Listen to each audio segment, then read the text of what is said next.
The church bells rang softly across the small coastal town as guests filled the white wooden chapel with excited whispers. Sunlight streamed through stained glass windows, painting colorful patterns across the polished floor. Outside, waves crashed gently against the cliffs below. Inside the bridal room, Elena stared at herself in the mirror, her trembling hands clutching a bouquet of white roses she had bought herself because she could not afford the expensive arrangements her fiancé's family wanted. "You look beautiful," her best friend Mia whispered. Elena smiled weakly. Beautiful. It was strange hearing that word after spending 2 years listening to the Harpers remind her she wasn't enough. Not rich enough. Not elegant enough. Not from the right family. And certainly not worthy of Nathan Harper. Nathan came from one of the wealthiest families in the city. His father owned hotels across the country. His mother hosted charity galas that appeared in magazines. Their mansion overlooked the ocean like something from a movie. Elena came from a tiny apartment above an old bakery. Her mother had died when she was 16. Her father worked himself sick repairing fishing boats until his heart finally gave out 3 winters ago. After that, Elena survived alone. She worked mornings at a flower shop and nights at a diner.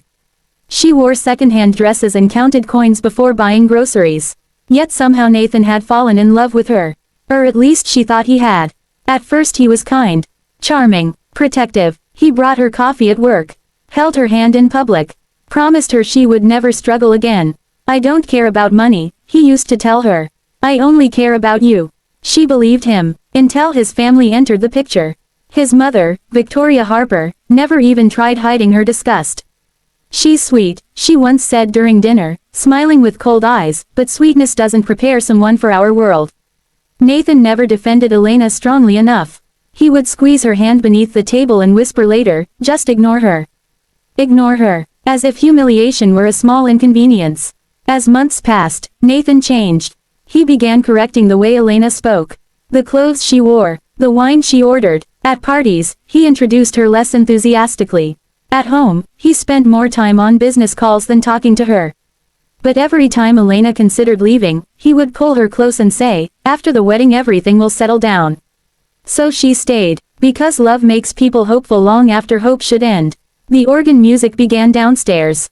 Mia smiled nervously. "It's time." Elena inhaled shakily. This was it. A new beginning. She stepped into the chapel, her heart pounding as every guest turned toward her. The aisle seemed impossibly long. Nathan stood at the altar in a black tuxedo, handsome and expressionless. Beside him stood his older brother, Adrian Harper. Unlike Nathan, Adrian rarely smiled for cameras or attended glamorous parties.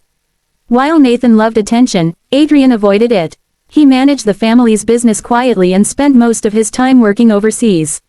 Elena had only met him a handful of times. But unlike the others, Adrian had always treated her with simple kindness. No judgment, no mockery, just respect. As Elena walked down the aisle, she noticed something strange. Nathan wouldn't look at her.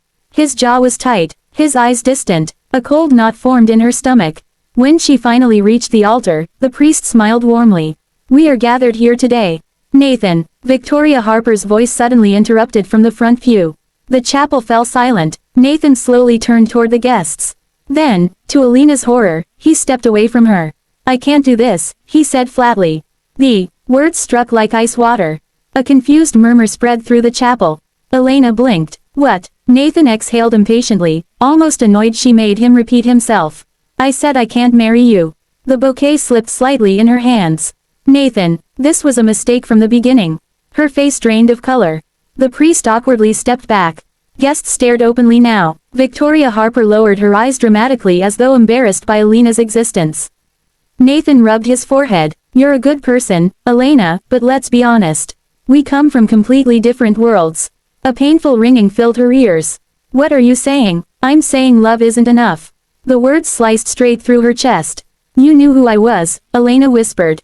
"You knew from the first day." "Yes, but I thought you'd adapt." Adapt, like she were some embarrassing project. Nathan glanced toward the guests, clearly uncomfortable. My family was right. This marriage would never work. Elena felt hundreds of eyes burning into her skin. Humiliation swallowed her whole. "You're leaving me," she whispered shakily. "Here." Nathan sighed. "Please don't make this harder than it already is." "Harder." A broken laugh escaped her lips. Then came the final cruelty. "You deserve someone from your own class, Elena." Silence crashed over the chapel. Even the guests looked stunned. Elena's vision blurred with tears. Every insecurity she had ever buried rose violently to the surface. Poor, unworthy, not enough. Nathan stepped away entirely now, loosening his tie like a man escaping inconvenience rather than destroying someone's life. "I'm sorry," he muttered. But he didn't look sorry. Not even a little. Elena stood frozen at the altar in her simple white dress while whispers erupted around the chapel. "She trapped him. I knew it wouldn't last. Poor girl." She wanted the floor to open beneath her.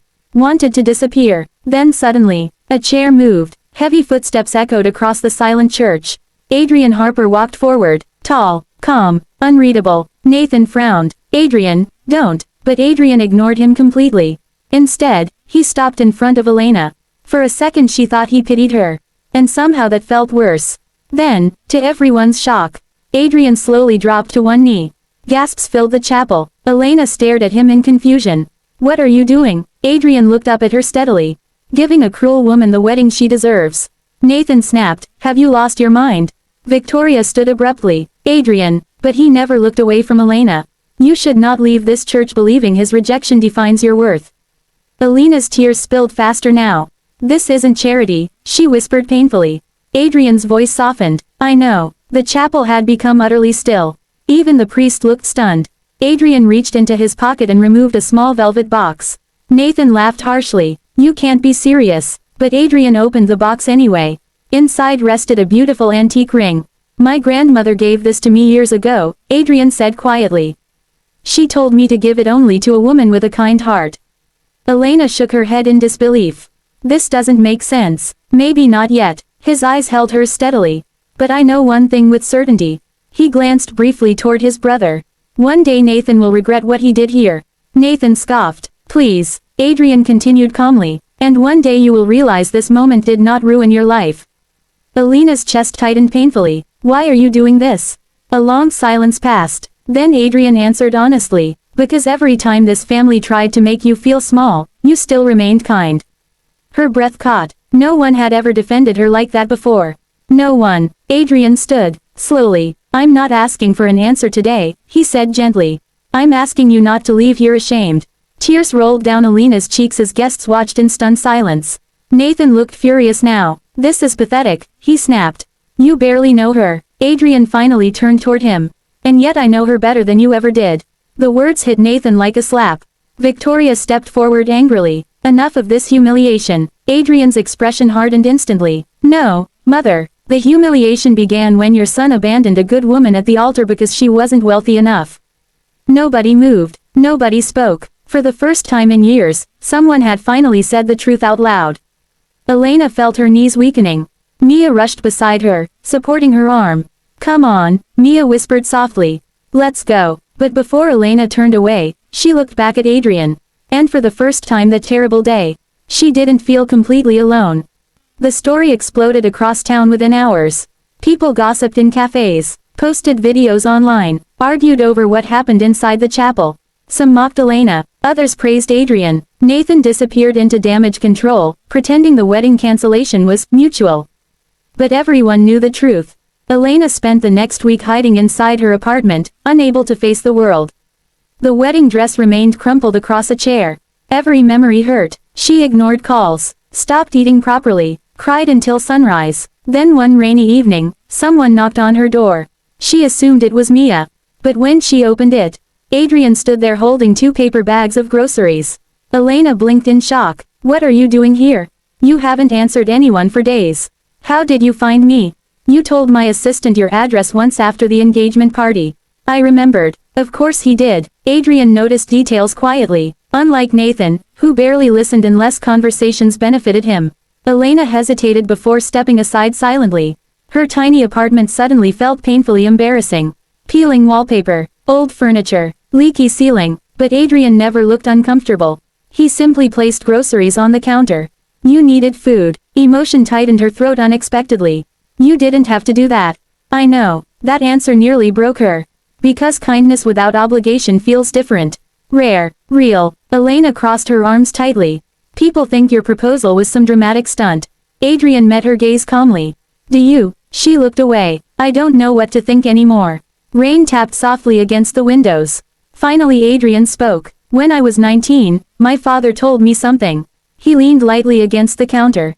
He said poor people exist to admire wealthy people from a distance. Elena frowned. I hated him for saying it. She looked up slowly. Adrian continued quietly, but Nathan admired him.